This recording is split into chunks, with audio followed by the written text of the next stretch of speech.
We're going to start with the sketch. We're going to start on the XY plane.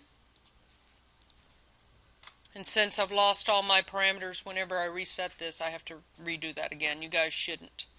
So here's my X and Y planes, and I'm just going to sketch a piece of plywood that's 96 inches long, tab 48 inches tall. If I double click the middle mouse button, it zooms to the extents. Now once again I'm going to go ahead and start drawing out some of my pieces, and I'm going to draw them to scale as much as I know to scale, and you can stretch them, you can change it. Make sure that you put dimensions in here and change it. Change the dimensions. So let's say I have 4 legs here. I can put the 4 legs in, and then I can put some more other boxes in here. And what I'm going to do is I'm going to get to my cut pattern, and the main thing is, of course, we don't have to factor in the thickness of our saw blade, which is really nice. But we're going to have all of our pieces. So you're going to go ahead and you're going to finish your flat pattern. And now we're going to import the plywood style, and we're going to save this part out as every one of these parts. So I have a flat pattern, and I'm going to bring in plywood. So I'm going to go to the Styles Editor.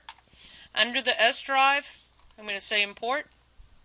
And from the S drive, straight under 1433, there's a plywood style. And you can copy this file and take it home if you want to import it there too. The thing that I would tell you to do, though, is create this part and take this home and then create all the other parts from it.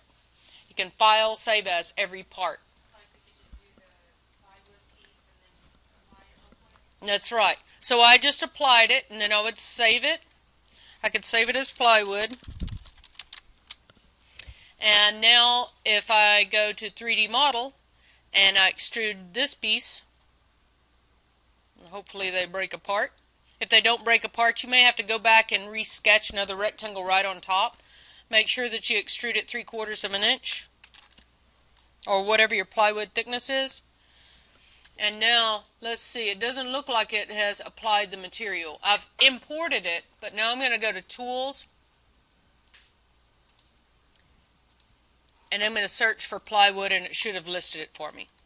Now your appearance could be any kind of appearance. So if I go down here and I say, oh, I want it to be something, I want it to be birch, or I want it to be white ash, or whatever kind of material that you want it to be, that's fine. Whatever kind of finish that you want to put on there, that's fine. So now I have that part, and I'm going to file, save it as top. And then watch what happens to this.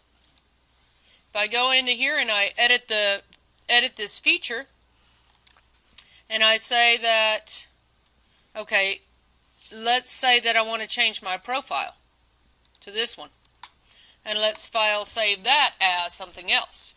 Does that make any sense to you guys? Change the profile out. So hold down Control to remove the prior profile. So I can take this one out and take this one out. I can grab it or delete it and then select another profile.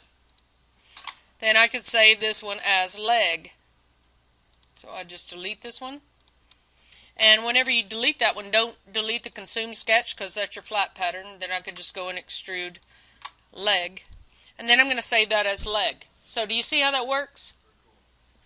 It's very, very, very easy. Once you create your flat pattern as a template, you import the material style and the finish that you want, then file save as every other part. Everything will have the proper material properties, because what we're going to do is when you get your whole assembly put together in your presentation, we're going to all do some stress analysis and put 50 pounds on it.